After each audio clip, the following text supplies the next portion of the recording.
G'day guys, welcome back to Glen's Aussie Barbecue. Today we're doing a very quick and simple chicken curry on the Big Joe. Now as you can see, I've got my charcoal banked to one side today. So no charcoal here, charcoal banked to one side. But I do have two firelighters buried deep down in there.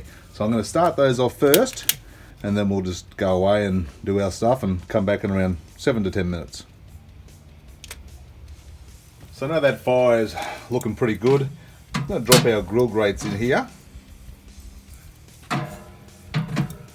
I'm going to close the dome, open the bottom and top vent fully. I want to go around 200 Celsius or so on this cook. What I really want is a nice bed of hot coals all the way along there, around 200 Celsius, whatever, but we'll come back later.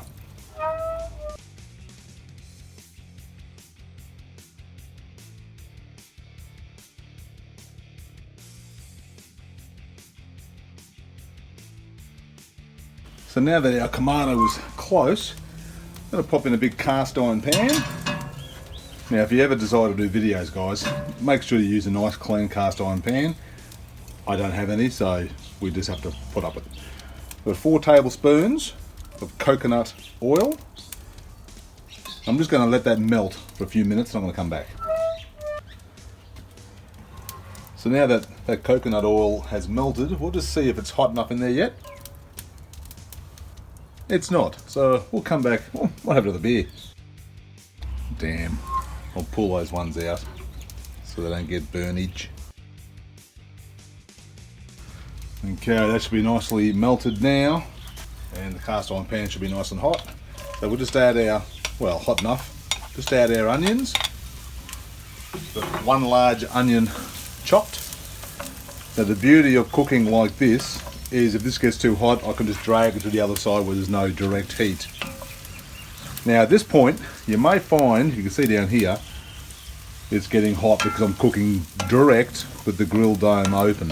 So what you can do is just slide your bottom draft door closed.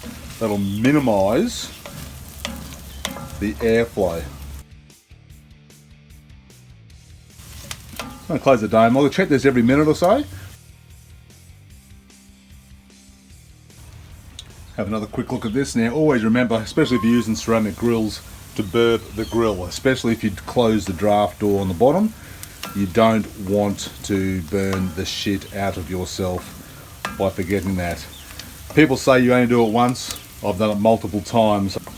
So that's looking really good. I'll give you another minute or so before I add the garlic. So that was 1 large chopped onion in there and 4 tablespoons of coconut oil.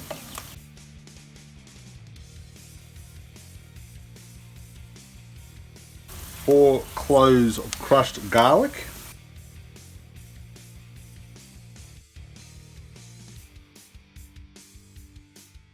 So while that's simmering away, we'll just have a look at what goes in next. It's a bunch of spices. We've got 2 teaspoons of ground masala, 1 teaspoon of ground cardamom, 1 teaspoon of ground ginger, 1 teaspoon of ground cumin, half a teaspoon of ground paprika, 1 teaspoon of tumeric, 1 teaspoon of salt, 1 teaspoon of ground coriander, and a touch of cayenne. Whew.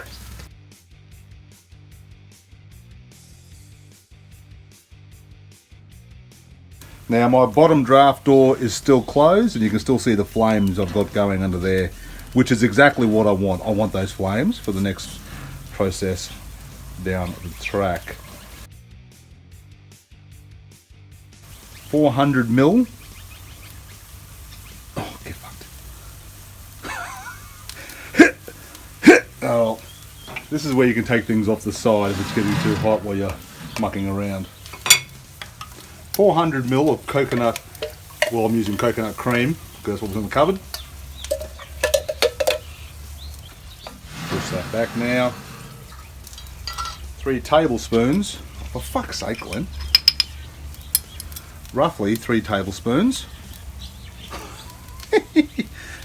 Alcohol on cooking doesn't work. Oh, damn it. That's around 3 tablespoons.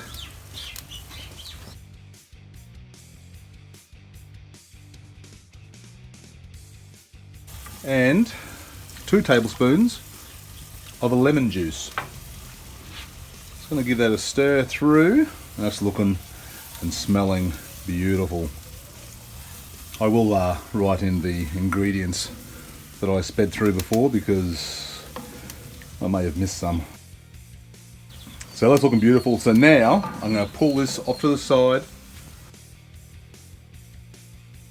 and just let it just have that indirect heat. You can see that beautiful flame down there, which is exactly what I want. Now we're going to use our grill grippers. We're going to drop this grill down in a lower position. Now, if you've got welder's gloves, it's not a bad idea to use it at this stage because it's bloody hot down there. There we go. Okay, I'm going to close the dome, open that bottom vent back up. Now, as you can see, we're still sitting right, well, you probably can't see, can you see? It's just under 200 Celsius, which is where we originally wanted it to be. Through a bit of vent management, I've closed that down. That's why we had the coals on one side and the no coals on the other side. So I've got that indirect, but semi-indirect, direct. So I've got 700 grams of chicken thighs here, which all I want to do is get a nice char on. I'm not cooking them. I just want to get a little bit of flame. Yeah. Now you can make some of that sauce, some of this sauce, put it aside, let it cool, put the thighs in a bag with the sauce, let it sit in the fridge for, overnight even, to get that flavour into it. I don't like doing that because I'm really lazy. This is a much quicker, easier version of this cook. But by all means, go for it.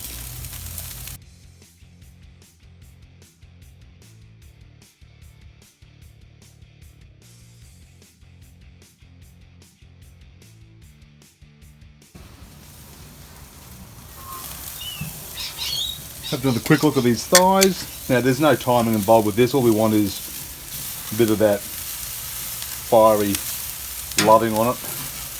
Oh, God, got me. Son of a bitch. Alright. I'll take these off now. As you can see, they've just got a little bit of charring colour. Well, some do, some are a little bit less. What I'm going to do now is I'm going to dice these up into mouse-sized pieces. But first of all, I'm going to close the bottom draft door altogether. Close the dome. And just leave the top slider open a touch. So the chicken's all diced up. I'll pop that in the juice to finish off cooking.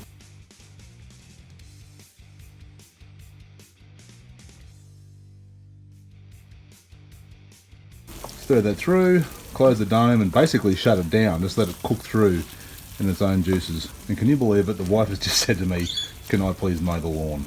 It's like, what the hell? That's why we have kids. It's crazy. Crazy. Into it, son, into it.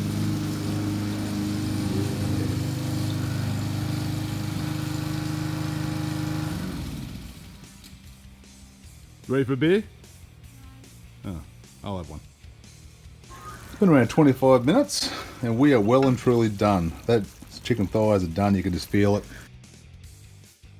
Take it off, serve it up in a bowl with some rice.